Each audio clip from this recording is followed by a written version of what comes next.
Good evening, everybody. Uh, guess it's been about a week since I've gone live and talked to you. Uh, what can I say? Sometimes I just haven't really been thinking about this, but hey, God is still good, and I believe that God is still working, not just on my behalf, but everybody's behalf.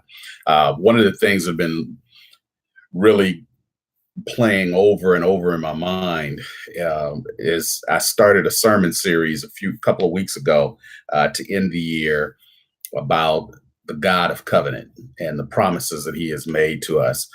Um, God is a God of covenant, and one of the things where we are right now is the understanding of God as a miracle worker.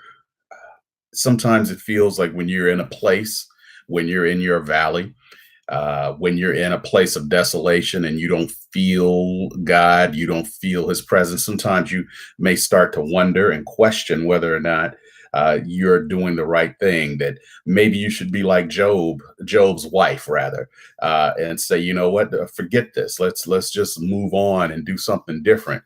But you always have to remember that God is faithful. If you even go to the book of Job and you read it, it's a dynamic chapter of a man who really of no fault of his own found himself losing everything. And sometimes we're in our place, whether you're like me and you lost your job and you thought you were doing the right thing, taking your shot. Maybe you're in a place and your relationships are just not where they were. You feel you've given it your all and you continue to serve God. Or maybe you're in a place where your health has failed you and you're wondering what it is that you did wrong. Why are you the one that has to deal with these things? And you find all of that. You can see that in the book of Job and identify with where he is. Uh, and you probably have people in your life that question whether or not you should have faith or try to talk to you about doing all these alternative things and believing things that are not necessarily of God because God has failed you. And that's what people want you to believe. That's what the enemy wants you to believe. One of the things that I've discovered as I continue to deal with this subject of God of covenant is that Satan really doesn't have any power. Jesus has said that all power is given to him in heaven and on earth. And it really doesn't leave much for Satan in the idea of power. But what he does have is the power of deception. He has the power to make you believe something that is not true. And the problem that we have is that when we get into these places where we are in life and we start to question whether or not God is authentic or whether God is going to honor his covenant to us, we begin to doubt, especially when you see things not moving the way you think. Uh, we sit up in church and we say, if God has never done anything else for us, he's done enough until it comes to the time where you feel that you need God. Then you want him to do one more thing.